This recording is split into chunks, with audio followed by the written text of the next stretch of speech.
Hello दोस्तों, Hindi mirror पर फिर से आपका स्वागत है। कैसे हैं आप सब? उम्मीद है सभी सही प्रकार से होंगे अपने घरों में। दोस्तों, फिर से हम आज आपके लिए यूटेट और सीटेट का 2021 का आपका ये प्रैक्टिस सेट लेकर आए हैं। जो प्रैक्टिस सेट आपका 7 है और इसमें सभी एक्सपेक्टेड टॉप एमसीक्यू हैं। जैसा कि आपको पता है कि अध्यापक पात्रता परीक्षा का हमने ये सीरीज़ शुरू की हुई है आपके लिए, और इसमें सभी जो हमने क्वेश्चंस लिए हैं वो सभी आपके एक्सपेक्टेड जो हैं एमसीक्यू हैं, और सभी टॉपिक को हम बड़े अच्छे से क्लियर कर रहे हैं। उम्मीद है आप सभी वीडियो पसंद कर रहे होंगे और लाइक एंड शेयर भी कर रहे होंगे। दोस्तों, अगर आप अच्छे से तैयारी कर रहे हैं तो करते रहिए, क्योंकि तैयारी में ही जीत है। जो दोस्त आज चैनल पर नए हैं वो चैनल को सब्सक्राइब कर लें और बेल आइकन को हिट कर दें, जिससे आपको नई वीडियो के नोटिफिकेशन टाइम से मिलते रहें। और वीडियो पसंद आती है तो ज़्यादा से ज़्यादा लाइक एंड शेयर करें। चलिए अब आते हैं आपके टॉपिक पर। तो आज का टॉपिक है आपका शब्दबोध। जैसा कि आपको पता है कि नए शब्दों का निर्माण 4 प्रकार से किया जाता है: संधि द्वारा, समास द्वारा, उपसर्ग द्वारा और प्रत्यय द्वारा।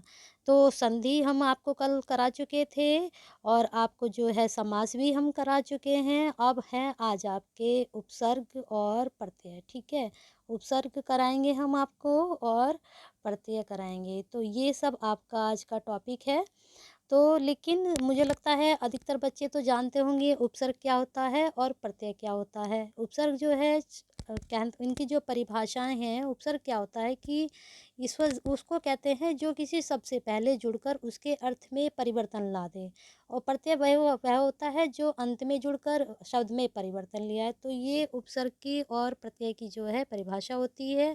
और उपसर्ग जो है कई प्रकार के होते हैं। उसमें जो आपके तत्सम होते हैं, आपके तद्भव होते हैं, जो संस्कृत से आए हैं वो क्या होते हैं, तत्सम होते हैं। और जो हिंदी में एजुकेट हैं वो क्या होते हैं, तद्भव शब्द होते हैं। और साथ में आपके हिंदी के उपसर्ग हैं, अरबी फारसी के उपसर्ग हैं, अंग्रेजी के उपसर्ग हैं। तो ये सब आपका इसमें जो है क्वेश्चंस बनेंगे, इन्हीं के ऊपर जो आपके एमसीक्यू हैं। चलिए शुरू करते हैं। प्रश्न आपका पहला पहला प्रश्न है, अत्यंत में कौन सा उपसर्ग है? तो आपको बताना है। तो इसमें बताइए कौन सा उपसर्ग होगा। तो इसमें होगा अति। तो क्या बन जाएगा ये, अति, धन, अत्यंत। ठीक है, इसमें अति जुड़ गया ये, तो अति अंत। तो क्या हो जाएगा ये, अति अंत, अत्यंत बन जाएगा। ठीक है, अगला प्रश्न है आपका, उज्ज्वल में उपसर्ग बताइए। उ, उत, उज, उज। ये थोड़ा सा ना, आप अगर इसको संधि से थोड़ा मान के चलेंगे तो इसमें थोड़ा तोड़कर अगर आप शब्द को जोड़ेंगे तब आपको पता चल जाएगा कि इसमें कौन सा उपसर्ग है। तो दूसरे का आपका उत्तर होगा बी, उत। ठीक है, उत। तो इसमें उपसर्ग है उत आपका। चलिए अगले प्रश्न पे चलते हैं। दुस्तर में कौन सा उपसर्ग है? दु, दुस, दुर, या फिर इनमें से कोई नहीं? तो बताइए, तीसरे का आपका उत्तर होगा बी, दुस। ठीक है, अगला प्रश्न है, अभ्यागत में उपसर्ग छाटिए। अभि, अ, अभ्य या फिर आगत। अब देखिए यहाँ पर मैं आपको समझाती हूँ। अब ये क्या किससे बना है? अभ्य से और आगत से। अब देखिए यहाँ पर, ये मैंने कल भी आपको जब संधि की वीडियो बनाई थी आपको बताया था कि बीच में इसके छुपा रहता है। तो यहाँ पर देखिए आ छुपा है, तो अभ्य, धन, आगत। तो क्या बन गया, अभ्यागत। ये संधि नहीं है तो ये उपसर्ग। लेकिन आप इस तरीके से भी इनको समझेंगे तो आपके ये अच्छे से समझ में आ जाएंगे। उन्नति में कौन सा उपसर्ग है बताइए। अब आप अच्छे से समझ गए होंगे कि हमें कैसे शब्दों को तोड़ना है और फिर हमें उपसर्ग बताना है। तो फिर किस आपको समझ गए होंगे तो कौन सा है इसमें, उत। ठीक है, अगला प्रश्न है आपका, निष्काम में कौन सा उपसर्ग है? नी, निस, निर, इनमें से कोई नहीं? तो 6 का आपका उत्तर होगा बी, निस। देखिए यहाँ पर ये है। ठीक है, अगला प्रश्न है, निरोग में कौन सा उपसर्ग है?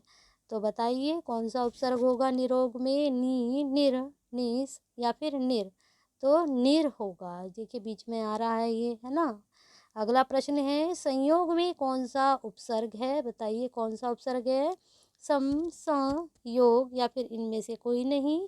तो आठवें का आपका उत्तर होगा सम। देखिए यहाँ पर जो ये अंकी बिंदी है, ये म की साउंड, न की साउंड, ये सब देती है।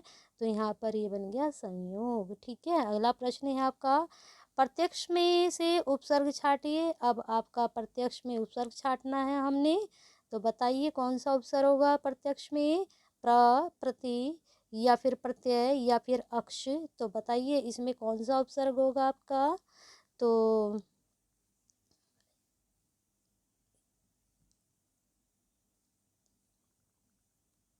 प्रत्यक्ष में उपसर्ग छाटिए तो 9वें में आपका उत्तर होगा प्रति। प्रति धन अक्ष। देखिए मैं कह रही हूँ ना, अगर आप इसको ऐसे तोड़ोगे तो आपको एकदम से पता चल जाएगा कि जो है इसमें कौन सा उपसर्ग है। परिमाप में उपसर्ग बताइए, परि, प, प्र या प्रति।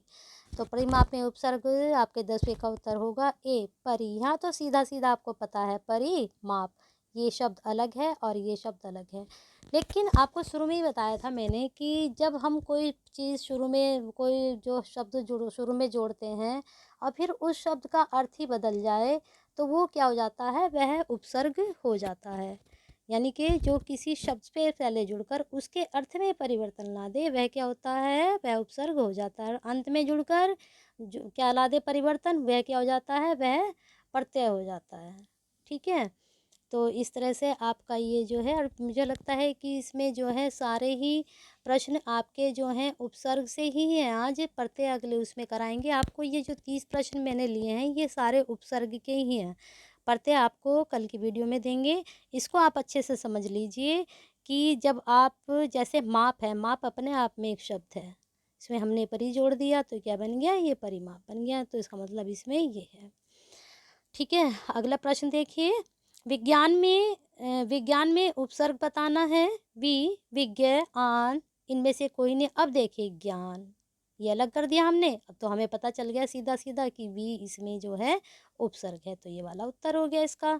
चलिए अगले प्रश्न पे चलते हैं। प्रजनन में उपसर्ग बताइए। मैं इसमें कोई नियम नहीं बता रही हूँ आपको, सिर्फ मैं एक मेथड बता रही हूँ कि आप इस तरीके से भी इन चीज़ों को कर सकते हैं। यहाँ कोई नियम नहीं बता रही हूँ, कोई शॉर्टकट की नहीं बता रही हूँ कि आप इस तरह से कर लीजिए। एक पहचान बता रही हूँ जिसमें आपका कोई भी शब्द आए आप आराम से उस शब्द को कर सकते हैं, अगर आप अच्छे से इस पहचान को समझ गए तो।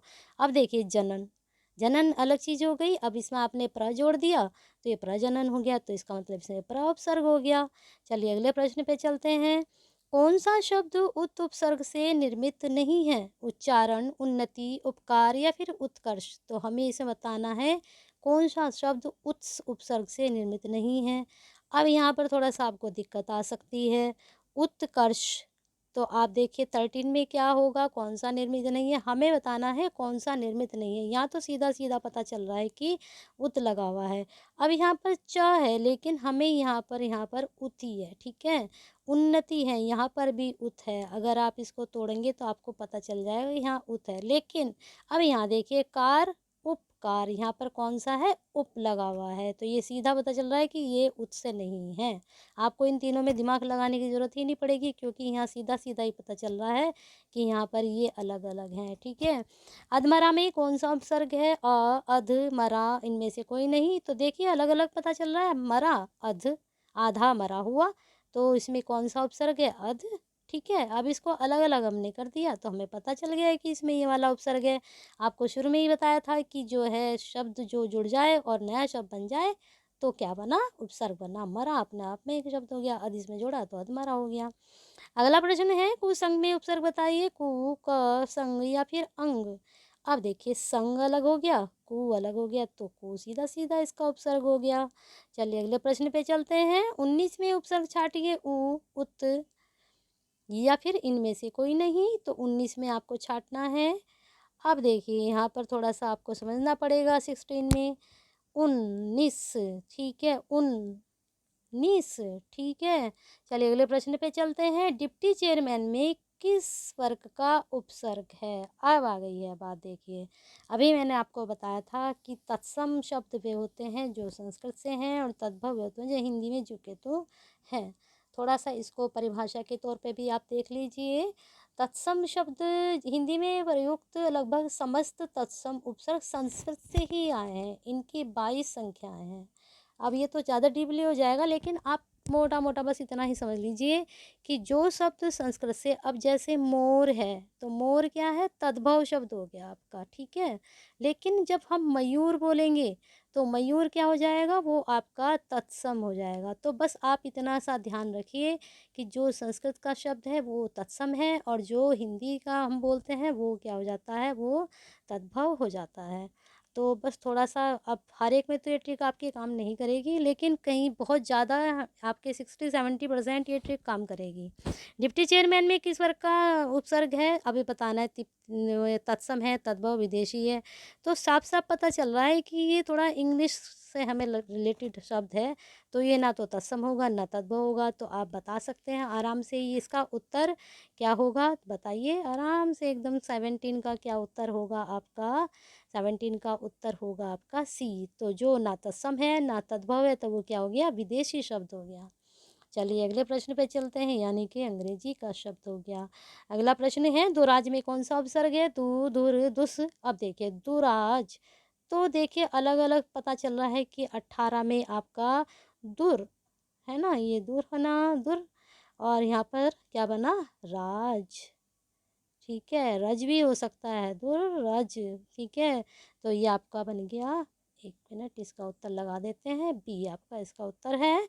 अगला प्रश्न है, जो शब्दांश शब्द के प्रारंभ में जुड़ता है उसे कहते हैं उपसर्ग, समास, प्रत्यय, संधि। आप बता दी थी, एकदम से बताइए इसको, अभी बताया था। जो शब्द शब्द के आरंभ में जुड़ता है वह क्या होता है, उपसर्ग होता है, और जो बाद में जुड़ता है वह क्या होता है, प्रत्यय होता है। संधि आपको समझा चुके हैं, समास भी आपको समझा चुके हैं।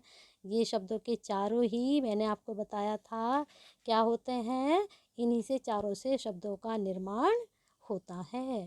चलिए अगले प्रश्न पे चलते हैं। संस्कार शब्द में कौन सा उपसर्ग है, अब तो आप होशियार हो गए हैं एकदम, इसको बताएंगे। संस्कार में ये ऊपर भी मैंने आपको भी समझाया था, ये किसकी साउंड देती है, ये अनुस्वार जो होता है तो ये किसका साउंड देता है, आप बताइए। तो 20 का आपका उत्तर होगा बी, सम। अभी ऊपर समझाया था कि ये जो देता है म, न, ठीक है, कहीं कहीं न, कहीं कहीं म। अवनत में प्रयुक्त उपसर्ग है अ, अवनत, अव, अवन। तो आपको 21 का तो एकदम पता चल गया होगा, नत हो गया अलग शब्द, और अव अलग हो गया, तो क्या हो गया, अव उपसर्ग हो गया इसका। कितने आसान लग रहे होंगे ना आपको अभी ये प्रश्न, लेकिन उससे पहले आपको लग रहा होगा कि उपसर्ग क्या होते हैं, प्रत्यय क्या होते हैं, क्योंकि इस रिगार्डिंग बच्चों की बहुत ही प्रॉब्लम्स मैं सुनती हूँ कि हमारी समझ में नहीं आता है कि उपसर्ग क्या है, प्रत्यय क्या है, हम शब्द पहचान नहीं पाते हैं। तो आपको मैंने आज ये थोड़ा, ना तो कोई ट्रिक बताई है, ना कोई शॉर्टकट की बताई है, ना ही आपको लेंदी पढ़ाया, आपको एकदम से मैंने ये समझा दिया है। अगर आप अच्छे से समझ गए तो आगे से आपके जो है अच्छे से ये प्रश्न जाएंगे। तो इस शब्द का निर्माण उपसर्ग से नहीं हुआ है, अवसाद, उन्नति, सज्जन या फिर प्रहार। अब इसमें ये पूछ रहा है किस शब्द का निर्माण उपसर्ग से, तो आपको बताया है कि आपको देखना चाहिए कि उपसर्ग, जैसे ये हार है इसमें प्र लग गया है, अवसाद है साद अलग हो गया है आपका, और जो है अब अलग हो गया तो यहाँ भी उपसर्ग है। उन्नति का भी आपको पता था कि उत, धन, उन्नति, ये आपको बताया था अभी। लेकिन जो सज्जन है इसमें कहीं भी आपको नज़र नहीं आ रहा होगा उपसर्ग, तो ये क्या हो गया, ये इससे निर्मित नहीं है, यानी कि इसमें उपसर्ग का निर्माण नहीं हुआ है, या उपसर्ग लगकर इसका निर्माण नहीं हुआ है। किस शब्द का निर्माण उपसर्ग से हुआ है, अब यहाँ बताना है। तो ये तो बिल्कुल आपको एकदम पता चल गया होगा, पका, अधपका। ये ऊपर भी शायद आया, वो अधमरा था, यहाँ ऊपर था अधमरा ऊपर वाले क्वेश्चन में, यहाँ पर क्या है, अधपका, ठीक है। अब ये मिलते जुलते शब्द हो गए, लेकिन पावक, राजपुत्र, ये महर्षि, ये शब्द क्या है, आप इसको बताएंगे। महर्षि क्या है, राजपुत्र क्या है, पावक क्या है, ये संधि है, समास है, क्या है। इन तीनों शब्दों में संधि और समास के शब्द हैं, बताएंगे आप, ठीक है। कमेंट बॉक्स में इनको बताएंगे। व्यवस्था में कौन सा उपसर्ग प्रयुक्त है, व्यय, वी, व, स्था। तो सीधा सीधा पता चल रहा है इसमें 24 में भी आपका उत्तर बी होगा, वी, वी यानी कि व्यवस्था, ठीक है। अगला प्रश्न है आपका, अन्वय में उपसर्ग छांटिए अ, अनु, व्यय, अन। तो क्या होगा, 25 का आपका उत्तर हो जाएगा बी, अनु, अनु, व, वय, ठीक है। अनुवाद में प्रयुक्त प्रत्यय छांटना है। अब आ गए हैं आपके प्रत्यय के प्रश्न, ठीक है। पहले मैंने कहा था कि उपसर्ग के, अब है प्रत्यय के प्रश्न आ गया। अन, अनु, अव। अब देखिए इसमें पर यह आपको 26 में जो है आपका उत्तर क्या होगा, सी, अनुवाद, ठीक है। चलिए अगले प्रश्न पे चलते हैं। अत्याचार में प्रयुक्त उपसर्ग बताइए। अति, अतः, चार, तो बताइए इसमें क्या होगा। अति, अत, या फिर चार, अत्याचार में कौन सा उपसर्ग होगा, तो एकदम आप पहचान गए होंगे, अति, अत्याचार, ठीक है, अतिचार। चलिए अगले प्रश्न पे चलते हैं। कौन सा शब्द हिंदी उपसर्ग से निर्मित है। उनिदा, सुपुत्र, विशेष, परिक्रमा, परिक्रमा, तो उपसर्ग हिंदी का बताना है, ठीक है। बताइए कौन सा होगा। 28 का होगा उनिंदा। सुपुत्र, ये आपका जो है किसका है, ये किसका है, ये किसका है, ये आप मुझे बताएंगे कि ये किसके हैं। ये विदेशी शब्द हैं, तत्सम शब्द हैं, तद्भव शब्द हैं, कैसे हैं। अगले प्रश्न पे चलते हैं। कुपसर्ग में बना शब्द कौन सा नहीं है। कुटेव, कुपुत्र, कुकर्म या फिर कुंवारा। बताइए 29 का डी, कुपसर्ग से बना शब्द कौन सा नहीं है। ध्यान से देखना प्रश्न को।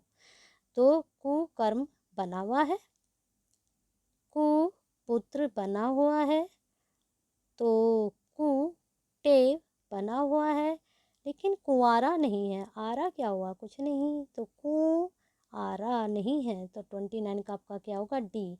तो कु उपसर्ग से ये नहीं बना हुआ। चले अगले प्रश्न पे चलते हैं। सारे आप क्या करते हैं, सीधा सीधा उत्तर पे जाते हैं। थोड़ा इनमें जो ऑप्शंस होते हैं इनमें घूमिए, उसके घूमने के बाद फिर सही आंसर पर जाइए। इनमें हमें सैर करनी पड़ेगी सारों में, ऑप्शंस में, उसके बाद हम सही छांट सकते हैं। और एक मैंने आपको बताती रहती हूँ कि एलिमिनेट का भी होता है, कि जहाँ आपको पता है कि नहीं हो सकता तो वहाँ एलिमिनेट करके भी आप जो है आंसर को लगा सकते हैं। तो अप्रोच का होता है सारा खेल जो है आपका, थोड़ा ज्ञान का भी होता है, थोड़ा आपकी पढ़ाई का भी होता है, आपकी प्रैक्टिस का भी होता है, लेकिन आप कौन सी अप्रोच अपना रहे हो। जब आप एमसीक्यू कर रहे हो, ये वस्तुनिष्ठ प्रश्न कर रहे हो, तो ये भी बहुत डिपेंड करती है आपके कामयाबी में, ठीक है। अगला प्रश्न है, बाइज्जत में उपसर्ग है बाजत या फिर बे या फिर बाई, तो बताइए बाइज्जत में कौन सा उपसर्ग है। तो 30 का आपका उत्तर होगा ए, बा। इज्जत अलग हो गया, बाई अलग हो गया।